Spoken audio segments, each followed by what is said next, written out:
Hello. जी, हाँ जी। मैं hospital के रिसेप्शन से बोल रहा हूँ सर। कहाँ से बोल रहे हैं? आप जी बोल रहे हो ना? हाँ हाँ, बताइए।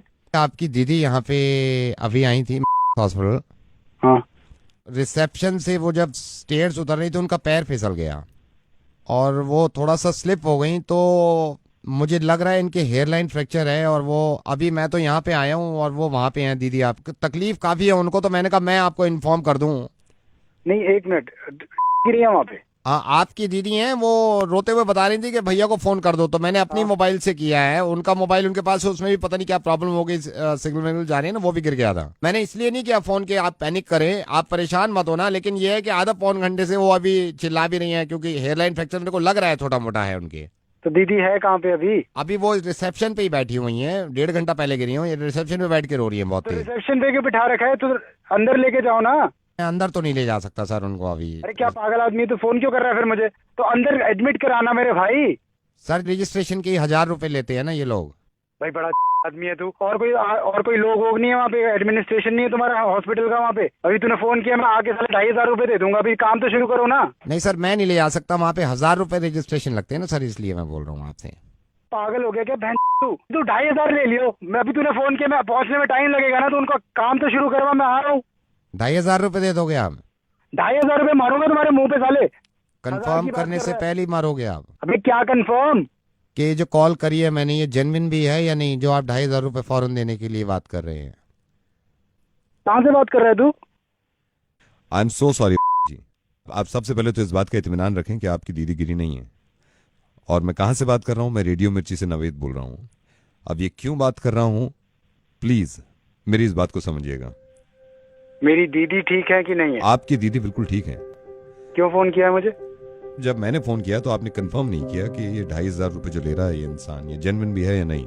लेकिन तकलीफ में थे आप और परेशानी में थे, तो 2,500 रुपये आप मेरे मुंह पे मार रहे थे। एक एनजीओ है, इन्होंने ये लिखा था परसों कि नेपाल में जो अर्थक्वेक आया है, वहां के जो लोग परेशान हैं उनके लिए डोनेट करना चाहते हैं, तो हमें कांटेक्ट करें।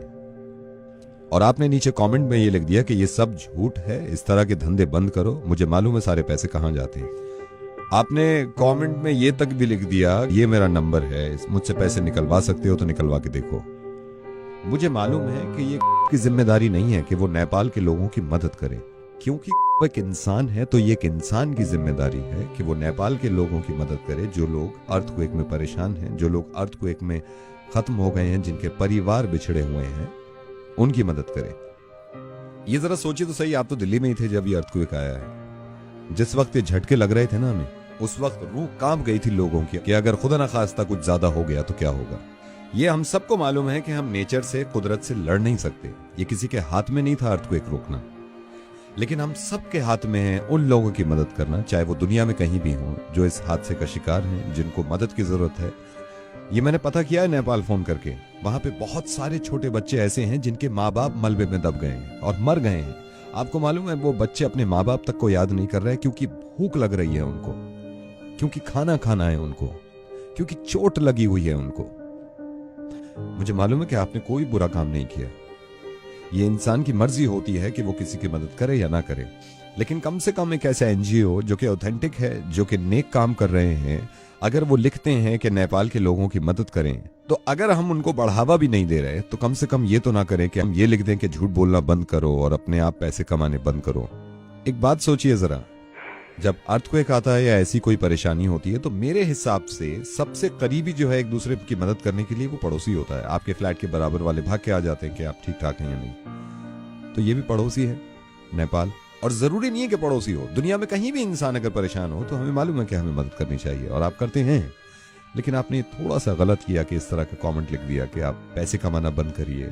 हो सकता है दुनिया में इस तरह के लोग हों जो इनके नामों पर पैसा कमाना चाहते हैं और खाना चाहते हैं, तो उनके अमाल उनके साथ हैं और उनका जवाब इस चीज का देना होगा।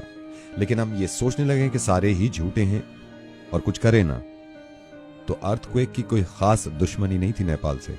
वो दिल्ली में भी आ सकता है, हिंदुस्तान में भी आ सकता है, दुनिया में किसी भी जगह आ सकता है। फिर हम ऐसे ही मोहताज होंगे खुदा न खास्ता मदद के, और अगर वो इसी तरह इग्नोर कर दें तो बहुत तकलीफ होगी हमें और हमारे बच्चों को।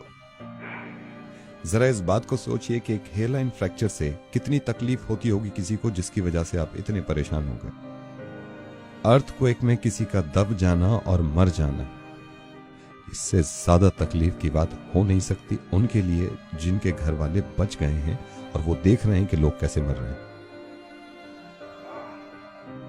I am sorry Naved.